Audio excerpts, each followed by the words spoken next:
It's just lots. Oh, here we go. There were two suggestions. Let me diagram them both. Okay? Let me diagram them both. So, was it Ben? Ben said, here's what we're going to do. We're going to go in the hall. We're going to put a start line down. And we're going to put meter sticks here. There's 1 meter stick.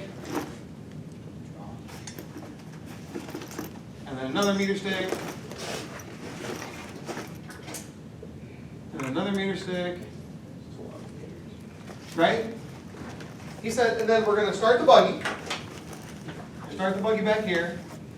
And then we're going to figure out how much time it takes to go each meter. That's what you said. Is that correct? Okay. Are you guys okay with this? Yeah. Okay. Yeah, you need a stopwatch. Absolutely. So we're going to use a stopwatch. And you can use like the little lap timer. That would make sense, right? Yeah. That's one way to do it. Ethan made a different suggestion. Okay. Ethan said, no, we're going to do it different. We're going to go to the hallway. We're going to get a start line. We're going to put the buggy back here. We're going to let the buggy go. We're going to start the stopwatch when it crosses the starting line. And he says, what we're going to do is we're going to mark the position of the buggy. How often? Every second? So he's like, we're going to mark the position of the buggy at 1 second, mark the position of the buggy at 2 seconds, mark the position of the buggy at 3 seconds, mark the position of the buggy at 4 seconds, and so on. Are both these reasonable ways to do this? Okay? I think so. The problem is, only one of these two methodologies matches our independent-dependent variable construct. Check with your neighbor which of these two methodologies matches independent-dependent construct. Check your neighbor now, see if your neighbor knows.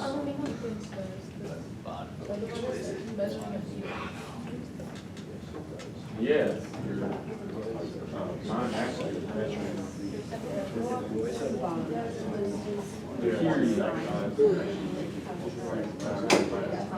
for every meter.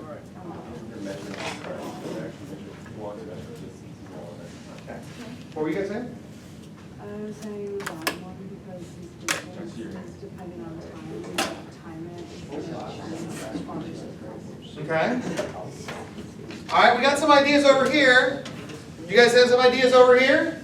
Which one of these two constructs matches, or these two ideas matches our independent-dependent construct? Isis! The lower one. She says the one on the bottom. Tell me why. Because the one on the top is measuring in all meters. Okay. What's that? If you convert Oh, yeah. I mean, it's got a centimeter side on used to. Oh, but whether it's centimeters or meters, I mean, this is still 100 centimeters, right? Oh, it's 200 or whatever, right? But how do I know for sure that this one goes with this and not this one goes with this? It is recording. Because I must. What? It is recording. Oh, Oh, you're good, man. It's totally recording. You're fine. I don't know. Larry, All man, up you in do that your man thing. can. We're all about this here. Don't worry about it. Yes, Evie. In the top one, you're measuring how far it goes in a certain, like, an allowed amount of time, so, like, how fast it's going. Okay. Do either of these measure how fast it's going? I mean, it can help. Okay? This is not easy. Okay? This is not easy. I'll cut to the chase a little bit. But here's the question. Which of these did you determine first? Which of these did you determine second in terms of distance and time?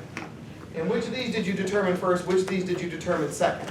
Because one of our constructs for independent-dependent is the one that you do first is the independent, the one that you do second is the dependent.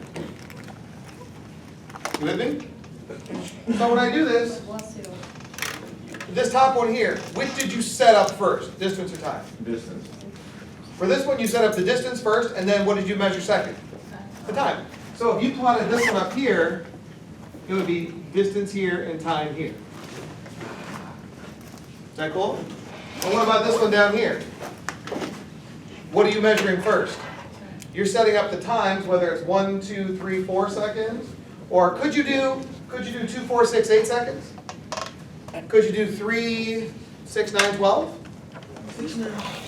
I mean, could you do 5, 10, 15, 20, 25? I mean, the car might be halfway down the hall by then.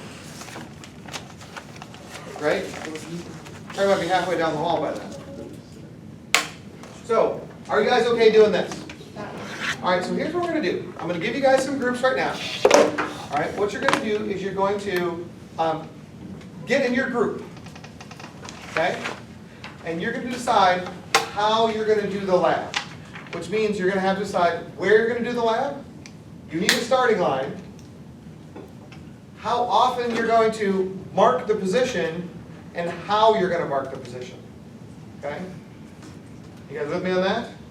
All right, so we're just going to start counting to 6. We're just going to start counting to 6. You are. You're number 1. Don't let anyone tell you different. You're number 1. 2, 3, 4, 5, 6. 1, 2, 3, 4, 5, 6. 1, 2, 3, 4, 5, 6. 1, 2, 3, 4, 5. All right, now, here's what you're going to do. The lab tables are as follows. This first one is 1. 2, 3 going back is in that corner. 4 is in that corner. 5, 6 is where the buggies are. All right, so go meet your lab group. Get a buggy. Decide how you're going to do the lab. And write it where it says drawing and description. Write down your procedure. Do it.